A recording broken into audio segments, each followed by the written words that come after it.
5 જૂન વિશ્વ પર્યાવરણ દિવસ નિમિત્તે આમ આદમી પાર્ટી ભુજ દ્વારા દેસાલસર તળાવને સ્વચ્છ અને સુંદર બનાવવા માટે આજે એક કાર્યક્રમનું આયોજન કરવામાં આવ્યું હતું। દેસાલસર તળાવમાં આવતું ગટરનું દૂષિત પાણી તાત્કાલિક બંધ થાય અને તળાવમાં ફેલાયેલી જળકુંભી વહેલી તકે સાફ કરવામાં આવે।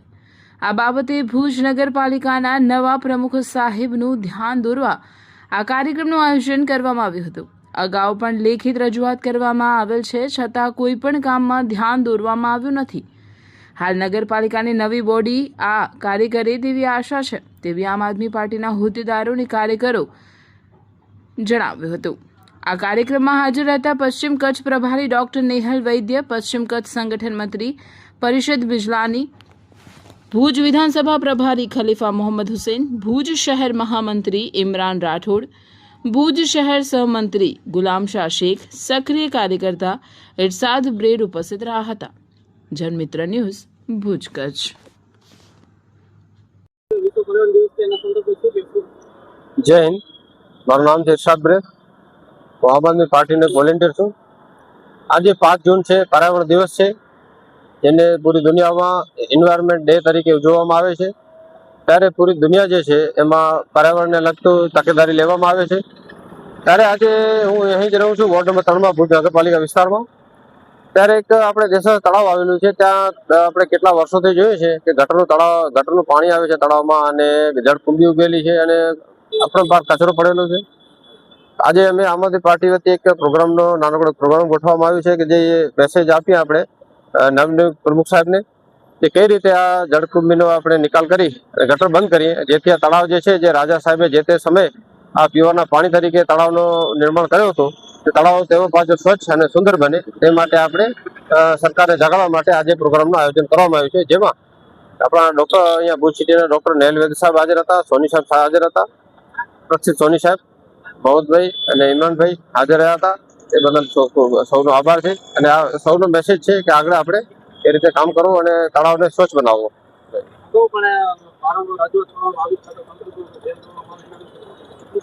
ખરેખર લગભગ 2017 કે 18માં મેં પોતે આ દેસાલ તળાવના ફોટોગ્રાફી કાઢી, જે સુલભીટ રોડ છે ત્યાં જે ગટરનું પાણી ભરાય છે એ અને તળાવના બધાના ફોટોગ્રાફ સહિત નગરપાલિકાને એક અરજી લખી, લેટર લખી જાણ કરી હતી। તે લેટરની કોપી કલેક્ટર સાહેબને પણ આપી હતી। ત્યારથી કરીને આજે સુધી એ અરજી માટે કોઈ જાતની કામગીરી થઈ નથી। એટલે જ અમે વિચાર કર્યો કે આવેદનપત્ર કે લેટર કે આ બધા આપવા નથી અને ધરણા કે વિરોધ કરે એ પણ ટ્રાય કરી, એનાથી પણ કાંઈ ફરક પડતો નથી। તો હવે એક અમારો આ પ્રોગ્રામ છે આજે, જે સરકારને નવા જે પ્રમુખ સાહેબ છે એ આપણે કોશિશ કરીએ છીએ કે શું કરે છે, કાંઈ જો સારું કામ કરે તો સારું, અને જો નહીં કરે તો આગળ અમે એ રીતે કામ કરવું, એમાં જે કંઈક સિગ્નેચર પ્રોગ્રામ કે કંઈક હશે જે પણ એનો આપણે પ્રોગ્રામ ગોઠવશું। જય હિન્દ। મારું નામ ખલીફા મોહમ્મદ હુસૈન, આમ આદમી પાર્ટી ભુજ વિધાનસભા પ્રભારી।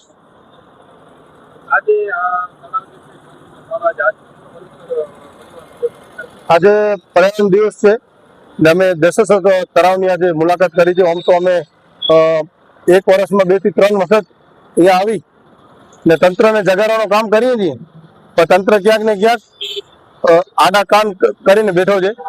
તો તમે જોઈ શકો છો કે આવી ગરમી, સતત ફૂલ ગરમી છે, હમીરસરનું પાણી 50% ઓછો થઈ ગયો છે, બરાબર છે ને આપણા પાછળ જે આ નાનકડું તળાવ છે એના અંદર વલ છે એ લીલી પડી છે, એ વલ સુકાતી નથી। તો એનો ચોખ્ખો રીઝન છે કે એને જે પોષણ જે હોય એના જે તત્વો છે એને ખપતો હોય ગટર એના અંદર પડી છે।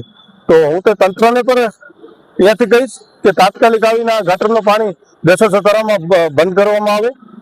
એનો અમે રજૂઆતો ઘણી બધી કરી ચૂક્યા છીએ, રજૂઆતોથી તંત્ર જવાબ નથી આપતો। કલેક્ટર જેવા 2 કલેક્ટર બદલી ગયા, હવે 3જા કલેક્ટર આવ્યા છે, ચીફ ઓફિસર પણ બદલી ગયા, આ બીજા ચીફ ઓફિસર આવ્યા છે। ભાજપની આખી બોડી બદલી ગઈ, ચૂંટાયેલા પ્રતિનિધિ જે હતા હવે નવી બોડી આવી છે। તો અમે તો રજૂઆતો જ કરીએ છીએ, રસ્તા બંધ કરીએ છીએ, આંદોલન કરીએ છીએ, તો આ લોકો સરકાર દ્વારા તંત્ર અહીંયા કોઈ ધ્યાન આપતો નથી ને આગળ જતા ઘણો બધો કરવાનું છે। અમે દેસાલ તળાવ બચાવવા માટે એક મોહિમ હલાવશું। એ મોહિમના અંદર એક આંદોલન પણ થશે। આંદોલનથી એ લોકો નહીં સાંભળે તો અમે કોર્ટ પર જશું।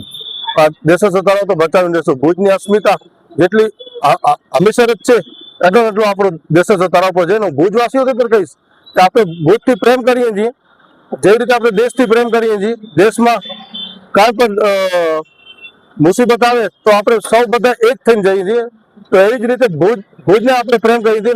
આજે આપણે ભુજમાંથી અટક છે દેશેશ્વર, આજે આ ખરા નાશ થઈ જશે તો આપણા જે વંશો, આપણા જે સંતાનો આવશે, વારસાતો આવશે, એ લોકો ક્યાં જશે? હું નાનો હતો ત્યારે અહીંયા પાણી હતો, ચોખ્ખો પાણી હતો, ને આજે હું મોટો થયો છું, મારા છોકરાને લઈને જાઉં છું તો એને ગટર દેખાય છે, તો મારો છોકરો એના છોકરાને લઈને જશે તો અહીંયા બિલ્ડિંગ બની જશે. ને ભુજના અંદર ખાલી એક આ તળાવ નહીં, ઘણા બધા તળાવ છે, ઘણા બધા નાલાઓ છે, ઘણા બધા કુવાઓ છે, જો આજે નાશ થઈ ગયા છે, બંધ થઈ ગયા છે. આ જ રસ્તામાં આપણે 100 મીટરમાં જશું તો કુવો છે, પછી બંધ છે. ત્યાંથી આગળ આપણે આવશું એક વિસ્તાર છે સુરોભાઈ આવાસ બાજુ પર એક તળાવ છે, એની હાલત પણ આના કરતી પણ ખરાબ છે. સેવસ્કાર બાજુ પર છે તળાવ, એની હાલત પર. એટલે સરકારે શું કર્યું છે, પહેલાના જમાનાના રાજાઓ હતા એ પ્રજા માટે તળાવ બનાવતા હતા, ને આજના જમાનામાં જે સરકાર રાજા બનીને બેઠી છે એ ઉદ્યોગપતિ માટે ફ્લોટિંગની વ્યવસ્થા કરે છે એવું લાગે છે. ને જો આ તળાવ અગર સરકાર બનાવી ના દેતી હોય તો એને તાત્કાલિક પૂરવામાં આવે, ને અગર એને પૂરવામાં ના આવે તો એને આ જળકુટી કાઢવામાં આવે. એના માટે અમે જે પ્રયત્ન કરવા હશે એ કરશું, ને આશા રાખીશ આ તંત્રથી કે આજ બોડીના અંદર આ કામ થઈ જવું પડે. એનું કારણ છે કે અમને પણ એવું નથી ઈચ્છતા કે અમે પણ કોર્ટ જઈએ, ને અમે કોર્ટ જશું, આ વિષય માટે લડત કરશું છેલ્લે સુધી, ને આને કોર્ટમાં લઈ જશું. તંત્ર દાદ નથી આપતું. મારું નામ ઇમરાન ઉમર રાઠોડ, આમ આદમી પાર્ટીથી ભુજ શહેર મહામંત્રી. સાહેબ તમારી નજરના સામે જ છે, આ કેમેરા નજર દેખાઈ રહ્યા છે.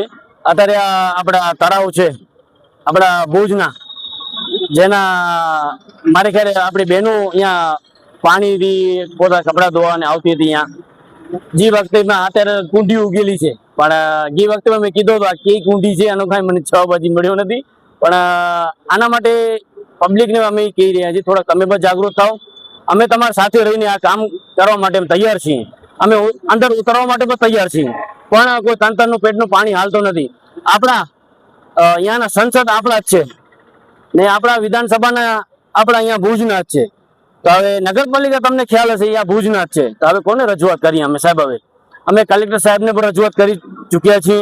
હવે સાહેબ લગભગ કલેક્ટર સાહેબ ત્રીજી ટ્રપ બદલી છે, હવે 3 વખત બદલી ગયા સાહેબ બધે. કલેક્ટર સાહેબ લગભગ ત્રીજી આવ્યા છે, પણ અમારી રજૂઆત છે હવે આ રજૂઆતને નિરાકરણ લેવામાં નહીં આવે તો હવે આના અમે એક નિર્ણય લેવાના છીએ, પબ્લિકના સાથે રહીને, અને આ કામનો નિર્ણય અમે આગળ કરશો. અને એક અમારી વિચારધારા પણ અલગ મળશે હવે જોવા માટે.